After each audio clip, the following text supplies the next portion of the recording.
श्रीमद् भगवद गीता यथारूप अध्याय 17 श्रद्धा के विभाग द डिवीजन ऑफ फेथ।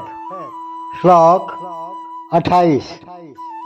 देखो, अपन ने सात्विक, राजसी, तपे, तामसी सबके बारे में सुना। सब प्रकार की मन की तपस्या क्या है, वाणी की तपस्या क्या है, उसके अलावा यज्ञ, तप, दान सब तीन प्रकार के अपन ने सुने।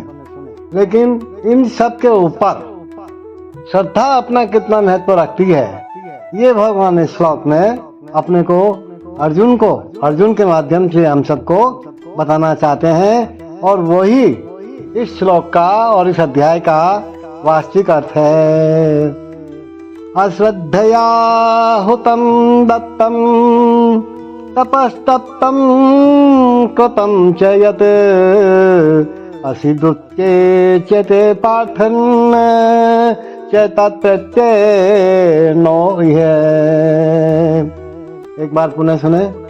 अश्रद्धया हुतम दत्तम तपस्तप्तम कृतम च यत् असिदुच्यते पार्थन च तत्प्रत्यय नो है।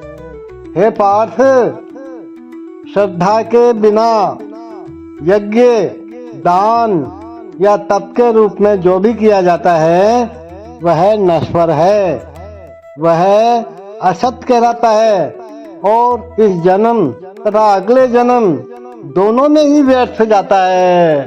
तो भगवान ने अगले जन्म के लिए भी बोल दिया, इस जन्म में तो व्यर्थ जाता है, ये तो अपन समझ ही सकते हैं, लेकिन अगले जन्म में भी व्यर्थ इस प्रकार से जाएगा। किस प्रकार से जाएगा?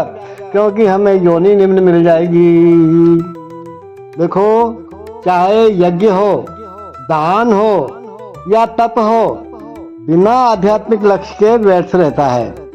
अतएव इस श्लोक में ये बताया गया है कि ऐसे कार्य कुत्सित हैं, अच्छे नहीं हैं। प्रत्येक कार्य कृष्ण भावना मत में रहकर ब्रह्म के लिए किया जाना चाहिए। संपूर्ण वैदिक साहित्य में भगवान में श्रद्धा की संस्तुति की गई है।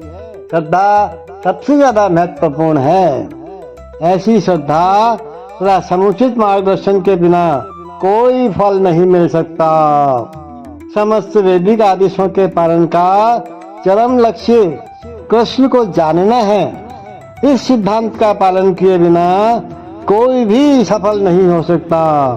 इसलिए सर्वश्रेष्ठ मार्ग यही है कि मनुष्य प्रारंभ से ही किसी प्रामाणिक गुरु के मार्गदर्शन में कृष्ण भावना मृत में कार्य करे, शुद्ध वैष्णवों की संगति करे। सब प्रकार से सफल होने का यही मार्ग है। देखो, बद्ध अवस्था में लोग देवताओं, भूतों या कुबेर जैसे यज्ञों की पूजा के प्रति आकृष्ट ज्यादा होते हैं। हम लोग होते हैं ना। तो यद्यपि सत्वगुण, रजोगुण तथा तमोगुण से श्रेष्ठ है, लेकिन जो व्यक्ति कृष्ण भावना मत को ग्रहण करता है वह प्रकृति के इन तीनों गुणों को पार कर जाता है। यद्यपि क्रमिक उन्नति की विधि है, किंतु शुद्ध भक्तों की संगति से यदि कोई कृष्ण भावना मत ग्रहण करता है तो वह सबसे सर्वश्रेष्ठ मार्ग है। इस अध्याय में इसी की संस्तुति की गई है। इस प्रकार से सफलता पाने के लिए उपयुक्त गुरु प्राप्त करके उसके निर्देशन में प्रशिक्षण प्राप्त करना चाहिए। तभी ब्रह्म में श्रद्धा हो सकती है। भगवान में श्रद्धा तभी होगी जब आप शुद्ध वैष्णवों के संगत में रहेंगे, प्रमाणिक गुरु के मार्गदर्शन में काम करेंगे। जब काल क्रम से ये श्रद्धा परिपक्व होती है, धीरे धीरे होती है, एकदम से पक्की श्रद्धा नहीं होती। आप लोग तुमने देखा होगा, कई बार ऊपर से तो हाँ हाँ करते हैं, लेकिन मन में ये होता है, कहाँ है भगवान, क्या है, हमारा तो ऐसे हो गया, हमारा तो वैसे हो गया, ऐसे सोचते हैं ना। तो पक्की श्रद्धा नहीं होने से फिर हमको उसका फल नहीं मिलता है, तो उसमें थोड़ा समय लगता है। इसीलिए काल क्रम से का मतलब ये है कि धीरे धीरे ये श्रद्धा परिपक्व होती है, मैच्योर होती है, और इसे क्या कहते हैं? ईश्वर प्रेम कहते हैं। यही प्रेम समस्त जीवों का चरम लक्ष्य है। अतएव मनुष्य को चाहिए कि सीधा कृष्ण भावना में ग्रहण करे। और इस अध्याय का जो मेन संदेश है, मेन उद्देश्य है, वो यही है।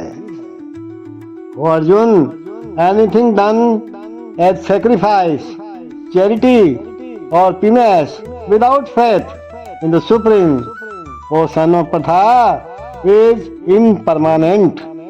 It is called asat and useless both in this life and the next life also.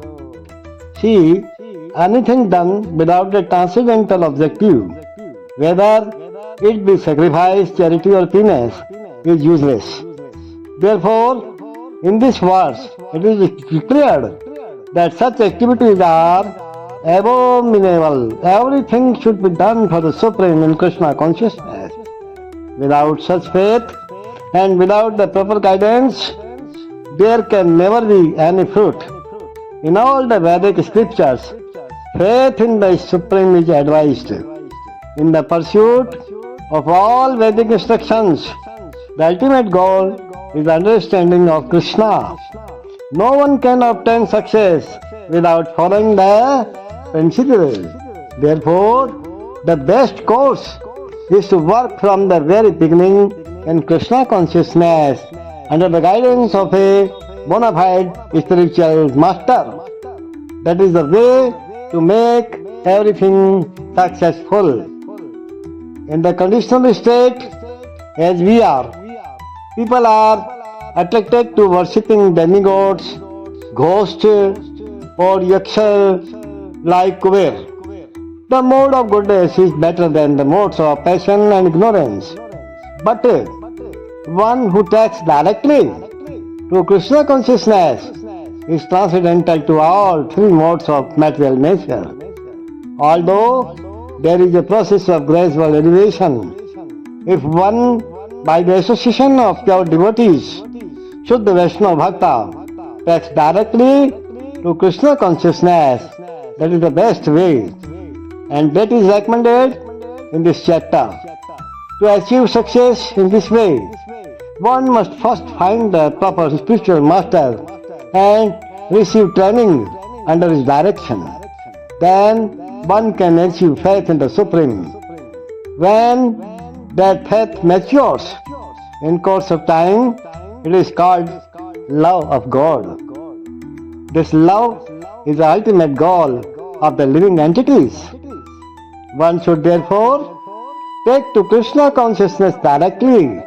That is the message of this 17th chapter, Shraddha ke Vibhag, the division of faith. Hare Krishna, Hare Krishna.